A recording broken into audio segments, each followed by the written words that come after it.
వెళ్ళండి త్వరగా రెడీ అవ్వండి. బాయ్. చిన్ని చిన్ని ఆశ చిన్నదాని ఆశ.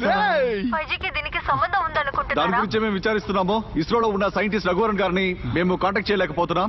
లోపల ఫారెన్సిక్ టీం వాళ్ళు ఎవిడెన్స్ దొరుకుతుందని వెతుకుతున్నారు. చైనా వాళ్ళు ఓడిపోయినందువల్లే ప్రతీకారం తీర్చుకోవడానికి ఇక్కడికి వచ్చారా సార్? ఒకవేళ అది నిజమైతే ఇదే దానికి ఆధారం.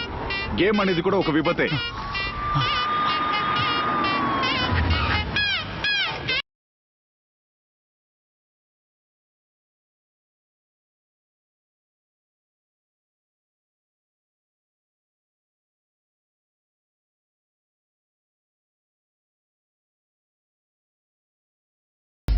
సార్ ఒక్క నిమిషం ఏయ్, చెక్ చేయి. తప్పుకో.